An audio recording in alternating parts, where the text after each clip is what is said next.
Wait a second. This something's wrong with it. Hey, hi.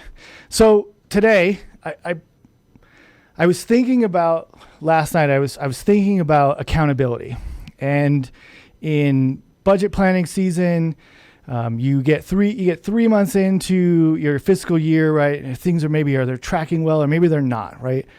And I started to think about accountability and leadership and how to actually have conversations with people inside of my organization and actually move the company forward, get us closer to our yearly goals, which ultimately get us closer to, our goals for the organization as a whole. And I was thinking about experiences in the past where the word accountability came up, and I wanted to sort of kind of opine for a little bit about the idea that accountability is a cudgel.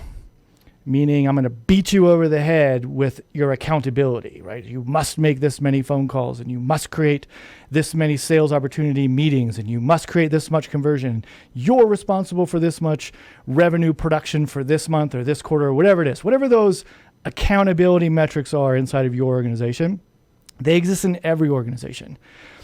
But I thought about putting myself in the shoes of the people who work here. So what would accountability feel like, and what would it look like were I to walk out of my office and use it as a cudgel to a frontline salesperson, or use it as a cudgel to a content writer or a graphic designer?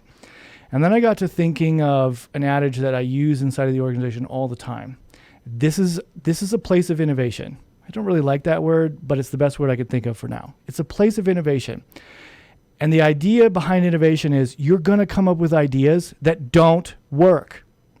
And if they don't work, so what? The worst that can happen is somebody looks at your idea and says, that's dumb, or that didn't work.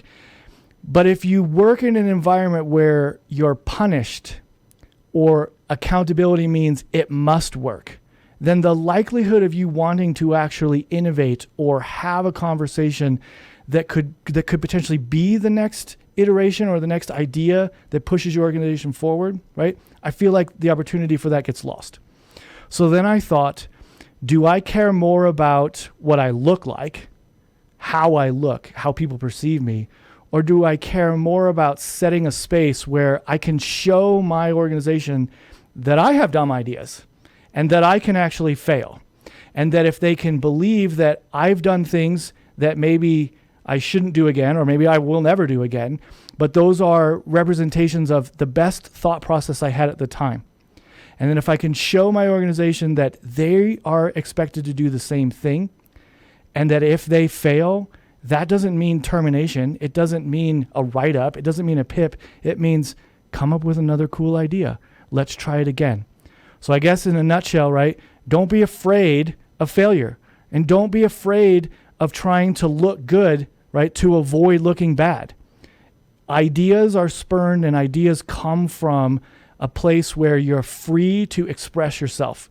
So as leaders, I would challenge you over the next week, give your employees, give your organization the space to take on new ideas and create, build something new, maybe tell you how they would run the organization, because that's where ideas can grow that you can actually execute. Just a thought I had. Thanks for joining me again this week. If you've got questions or you want to make comments, please do that below. I promise I will read them, right? And if you'd like topics or you have a topic you'd like me to discuss, please shoot me a line. Otherwise, I'll see you next time.